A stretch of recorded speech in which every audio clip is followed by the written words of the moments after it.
Shalom à toutes et à tous. Nous allons parler ce soir de l'actualité brûlante en Israël, Bezrat Hashem, et de cette situation à Gaza.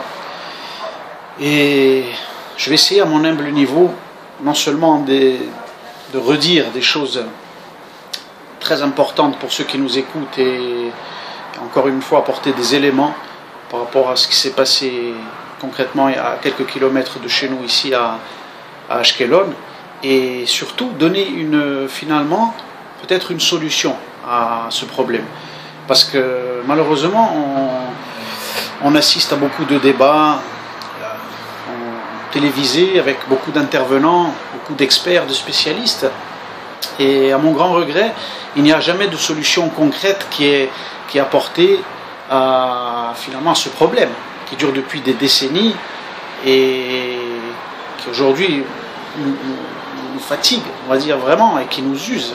On veut vraiment finir avec ce problème de Gaza. Et tout d'abord, pour expliquer quel est mon point de vue, à mon humble niveau, quelle serait la solution pour régler définitivement ce conflit, on va revoir un petit peu d'abord tout ce qui s'est passé avec un bilan de ces 62 morts à Gaza, et le Hamas qui a reconnu d'ailleurs que 50 membres parmi 62 étaient des membres officiels actifs déjà directement de l'organisation terroriste islamiste. Et donc les 12 qui restent sont bien sûr les civils qu'ils utilisent comme on le sait depuis leur création. C'est pas nouveau, on sait que le Hamas utilise donc les civils pour arriver à leur fin, pour s'attirer bien entendu pour nous, surtout pour qu'on reçoive les condamnations bien sûr de la communauté internationale et s'attirer la sympathie des médias et de tous les idiots utiles malheureusement du monde occidental qui tombent dans le panneau, voilà, y compris les médias français bien évidemment. Et donc voilà, ce qu'il faut savoir par rapport à ce qui s'est passé, donc c'est que il y a notamment, comme on le sait, Tsahal une fois de plus a eu une retenue incroyable par rapport à ce qui s'est passé, a fait le maximum pour éviter toujours de tuer le plus de personnes, voilà, sur cette morale finalement qui se retourne contre nous. Il faut savoir notamment que les islamistes il y a un point de passage à Gaza qui s'appelle Keren Shalom, qui a été incendié donc par tous les membres du Hamas, et Israël s'est même engagé donc à réparer ce point de passage pour permettre une aide médicale donc directement à cette organisation, à ces gens qui veulent nous tuer, qui sont là même pas. Il faut savoir que la frontière de Gaza et les premières habitations en Israël, il y a seulement 1 kilomètre qui sépare cette frontière aux habitations. Vous imaginez un peu si ces gens rentrent, le carnage qu'il y aurait pu avoir. On va voir après en plus tous ces manifestants, en quoi, comme on va le voir, ils étaient en possession d'armes, etc. On va le voir.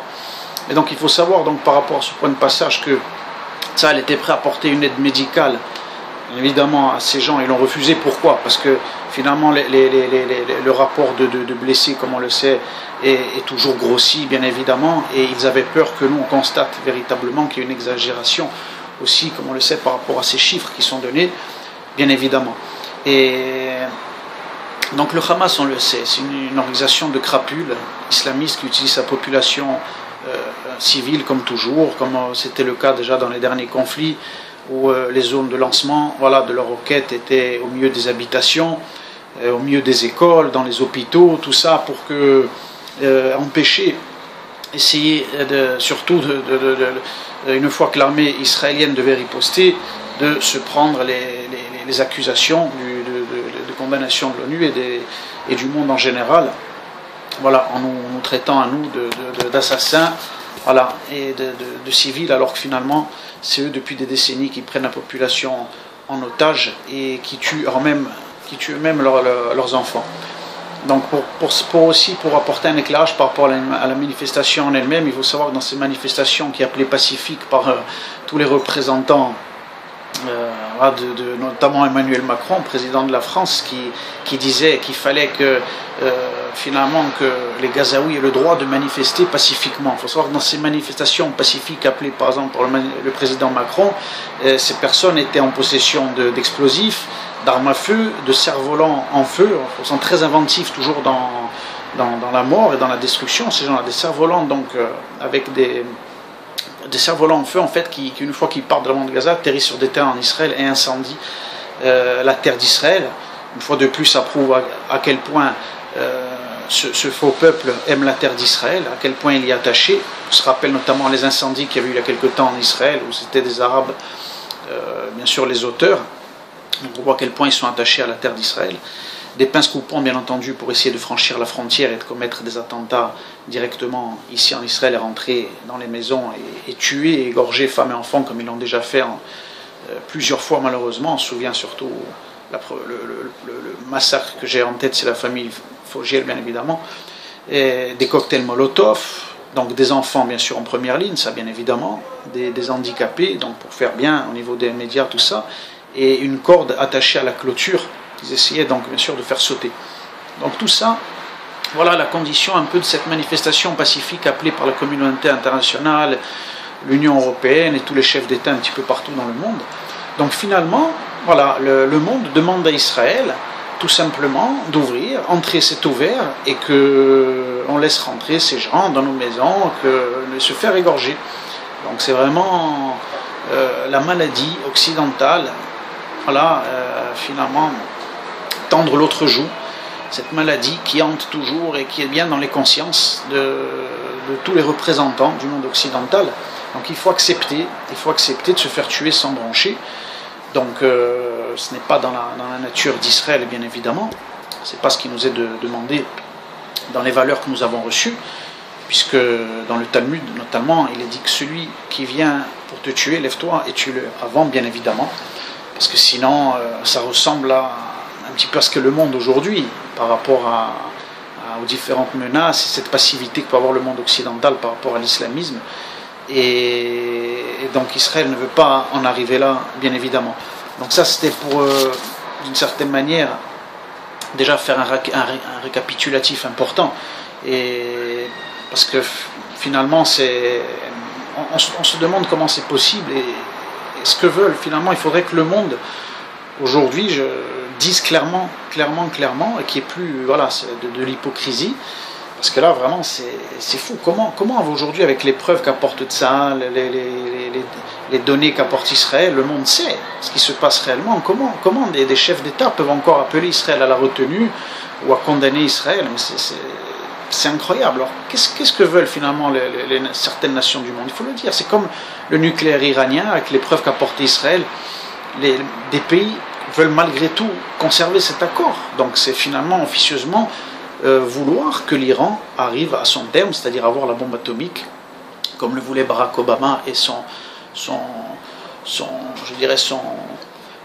porte-parole et son envoyé John Kerry, voilà, qui s'acharne encore aujourd'hui bec et ongle, malgré qu'il ne soit pas en responsabilité, pour téléphoner, prendre la peine et la force de téléphoner à chaque État qui s'est engagé dans ces accords, de lui dire mais surtout restez, il faut maintenir ces accords. Donc, de la même manière, là pour Gaza, finalement, on demande à Israël de se laisser tuer tout simplement et de ne pas répondre. Ça a toujours été comme ça, ça ne changera pas bien évidemment. Et c'est pour ça qu'aujourd'hui il faut apporter une solution à tout cela, et ne surtout, comme le disait Golda Meir déjà il y a très longtemps, il ne faut surtout pas avoir peur des condamnations, mais de l'Occident. Je préfère recevoir cette célèbre phrase, je préfère vos condamnations plutôt que recevoir des condoléances. Donc c'est dans cette optique-là, bien sûr, que Israël doit se maintenir et continuer. Alors maintenant, il y a une solution, bien sûr, pour régler ce conflit. On a bien vu, par exemple, que pour le transfert de l'ambassade à Jérusalem, ça a été la même chose. Où je veux en venir, c'est que dès que finalement le président Trump devait déplacer cette ambassade, les journalistes s'affolaient. Voilà, qu'est-ce qui va se passer? La rue palestinienne va être en feu, il va y avoir une troisième guerre mondiale, etc.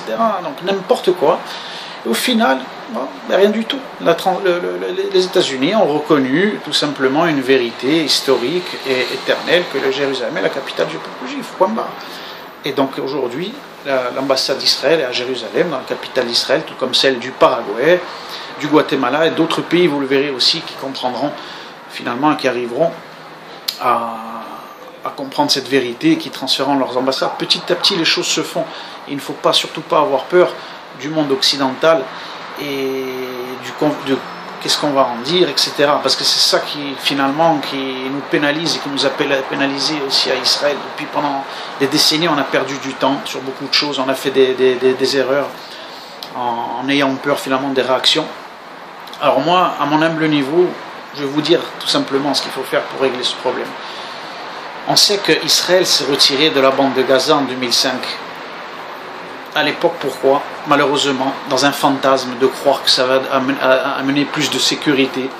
On a vu comme le Hamas s'est renforcé, comme l'organisation a continué à toucher des subventions en plus de l'Union européenne, de la communauté internationale, financée par l'Iran, donc à développer son arsenal, à continuer à faire sa propagande. Les jeunes, les enfants au plus jeune âge dans la bande de Gaza sont éduqués à la haine du juif d'Israël et de l'Occident. Donc voilà tout simplement à quoi a servi le retrait de Gaza en 2005.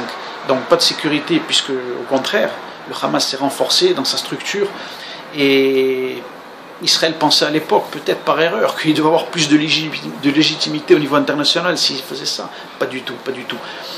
Non seulement on a fait une faute grave par rapport à la Torah, parce que Gaza fait partie intégrante de la terre d'Israël, bien évidemment, il faut le savoir au niveau biblique, c'est l'héritage que nous avons reçu. Qu'est-ce que vous voulez? Israël a reçu un héritage, c'est le seul peuple signé, comme je dis toujours, le seul peuple qui a un contrat signé dans la Bible, comme quoi cette terre est à nous. Donc Gaza, oui, fait partie de la terre d'Israël, c'est précisément cette terre est attribuée, il y a les 12 tribus d'Israël à Yehuda, qui est dans les territoires de Yehuda, donc Gaza fait partie intégrante du territoire d'Israël et doit être récupérée. Alors, moi ce que j'ai dit, c'est qu'il faut tout simplement récupérer Gaza, dans une première terre de façon militaire bien évidemment, pour éradiquer de manière définitive cette organisation, le Hamas et tous ceux qui les soutiennent. Et alors bon, on va me poser la question de qu'est-ce qu'on va faire finalement pour tous ces gens alors qui s'inquiètent, mais il y a 2 millions d'habitants à Gaza, qu'est-ce qu'on va faire? Mais il y a une solution à apporter, puisque finalement on sait que tous ces gens qui sont là ont été poussés par le monde arabo-musulman, notamment lorsque nous sommes revenus sur notre terre, tout d'abord avec la recréation de l'État d'Israël. Les Arabes nous ont déclenché 3 guerres ici, ils les ont toutes perdues. Il faut savoir que tous ces gens ont été ici, voilà, à la demande du grand moufti de Jérusalem, allié d'Hitler, et du monde arabo-musulman. Donc on a inventé un peuple dans les années 70, on a fabriqué un peuple palestinien pour donner une légitimité au djihad et justement avoir un soutien au niveau international. C'est ce que le monde a réussi à faire, à infiltrer des gens chez nous qui viennent de tous les pays avoisinants. On sait qu'Yasser Arafat justement venait d'Égypte, donc beaucoup de gens qui viennent d'Égypte et de d'autres pays arabes bien évidemment. Donc la solution, il faut que dans un accord véritable de paix, parce que moi je suis pour la paix aussi, mais justement la paix, comme disent nos sages dans la Mishnah, s'établit avec 2 autres valeurs qui sont la vérité et la justice. Il ne peut pas y avoir de paix s'il n'y a pas de vérité et de justice. Donc il ne peut pas y avoir de paix finalement en donnant quelque chose qu'un peuple ne doit pas recevoir, en cautionnant un mensonge qui est finalement l'invention du peuple palestinien, en donnant la moitié de la terre d'Israël à des étrangers qui avaient un seul but au départ, c'était empêcher notre existence, parce que c'était le seul but finalement de l'invention de ce peuple et du monde arabo-musulman jusqu'à aujourd'hui. Donc il faut que dans un cadre de paix définitif avec tout le monde arabo-musulman finalement, et ce sera peut-être ça, la paix avec Ishmaël, comme c'est marqué dans la Torah, que les Arabes récupèrent, qu'il y ait une solution de retour de tous ces gens vers leur pays d'origine, leur offrir un avenir justement, qui n'est pas celui de la bande de Gaza, où finalement on fait miroiter aux enfants, on leur ment en faisant croire que la terre d'Israël est à eux, que les juifs les sionistes sont des envahisseurs et des colons, etc. Donc ils grandissent dans le mensonge, ils sont radicalisés par l'islam, etc. Donc ils n'ont pas d'avenir. Et toutes les futures générations vont continuer à être embrigadées. Nous, pendant ce temps-là, Israël, on reçoit des condamnations, la situation n'avance pas, on est bloqué par ça, nos soldats sont obligés d'aller là-bas, de prendre des risques, ils risquent d'être capturés, ils risquent d'avoir des morts de notre côté, des attentats qui sont commandités de la bande de Gaza en Israël. Donc à quoi ça sert tout ça? Rien du tout. Rien du tout. Il y a une solution qui peut être réglée aujourd'hui. L'État d'Israël, la nation d'Israël a besoin de récupérer l'intégralité de sa terre, c'est-à-dire Gaza, la Judée-Samarie, d'établir une souveraineté totale sur notre terre. Et je vous le garantis, que ça va aboyer un petit peu pendant quelques temps, mais ça sera terminé. Et personne ne peut me dire le contraire. Si Gaza, à l'époque où on était rentré, et qu'on n'avait pas rendu ce territoire, aujourd'hui on n'entendrait plus parler à Gaza. Gaza aujourd'hui sera entièrement voilà, juif, il y aurait des implantations, et comme en Judée-Samarie, voilà, et il n'y aurait plus de problème, c'est fini. Ça s'arrêtait l'histoire de Gaza, on n'en parlerait même plus. Même plus. Ça n'intéresserait plus personne. Aujourd'hui, finalement, on entretient, voilà, les journalistes n'attendent que ça, l'Occident attend que ça, qu'il y ait un arabe qui se torde le pied là-bas pour de suite ouvrir le journal avec ça. Les antisémites attendent que ça. Donc on entretient finalement un mensonge, non seulement qui est relayé non seulement par les médias et le monde arabo-musulman en général. Donc il y a un gros problème, il faut que cela cesse. Et voilà moi donc ce que je dis, il faut récupérer Gaza et proposer une solution de retour à tous ces gens qui sont à Gaza dans leur pays d'origine. Et voilà, il faut savoir que ça permettra en plus d'arrêter toute l'islamisation, tout le terrorisme, le financement, comme on l'a dit, et les morts des deux côtés, bien évidemment. Gaza, comme vous pouvez vérifier, est territoire de Yehuda, comme je le dis, dans le Tanakh, dans la Bible.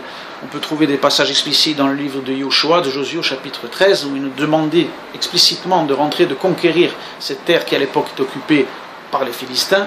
Dans le livre de Shmuel aussi, où David en dit marcha contre les Philistins, donc ils vont récupérer cette terre. Donc comme la Torah et la Bible intemporelle, il y a des messages qui sont explicites qu'il faut respecter. Dans le livre des rois aussi, on nous dit qu'aussi justement après David, son fils Shlomo, Salomon, il y avait une période de paix justement, et qu'il lui possédait toute la terre d'Israël, et qu'en plus toutes les nations du monde venaient apporter des présents et des offrandes. Donc on voit bien que c'est par finalement ce processus qu'il y aura une reconnaissance qui sera non seulement auprès du monde arabo-musulman, mais après des nations tout entières. Donc Hachem, Bezrat Hachem, que le maître du monde nous donne la force à nos dirigeants d'avoir ce courage politique de le faire une fois pour toutes, de récupérer ce qui est à nous, de mettre fin à cette imposture qu'on appelle aujourd'hui peuple palestinien, voilà, qui est un mensonge. Et puis d'entretenir tout cela, c'est d'une certaine manière continuer l'insulte qu'avait fait l'Empire romain à l'époque de la destruction du deuxième temple, qui avait débaptisé la terre d'Israël et qui l'avait appelée justement Palestine pour annihiler toute présence juive sur notre terre et en faire référence justement à ces Philistins qui étaient nos ennemis. Donc pour mettre fin à tout ça, il ne faut plus en parler. Parce que de parler encore de ça aujourd'hui, c'est donner du crédit à ça. Et regardez l'autorité palestinienne, c'est ce qu'elle a comme symbole, elle a l'aigle justement, comme l'avait Rome. Donc elle est dans la continuité des envahisseurs qui veulent empêcher le peuple d'Israël de vivre souverain sur sa terre. Donc ceux qui défendent aujourd'hui encore la solution à deux États, le partage de Jérusalem, finalement se font les alliés de ces colons envahisseurs qui refusent l'existence du peuple juif sur sa terre et ce qu'il doit apporter à l'humanité tout entière. Que le maître du monde nous aide à régler définitivement ce problème et qui donne la force à nos dirigeants et la sagesse de suivre la Torah. Parce que justement la Torah, il faut sortir un peu de son orgueil. On voit bien que depuis 70 ans, le cerveau de l'homme est limité. Alors quand des fois il ne sait pas, il faut qu'il s'en remette à des valeurs qui sont supérieures, qui sortent un petit peu du petit ego et du petit cerveau limité que nous avons tous. Donc référez-vous à la Torah, elle va nous donner les enseignements qu'il faut faire et vous verrez que tout marchera bien et on arrivera à cette fameuse paix que tout le monde attend. Toda Rabba, à très très bientôt.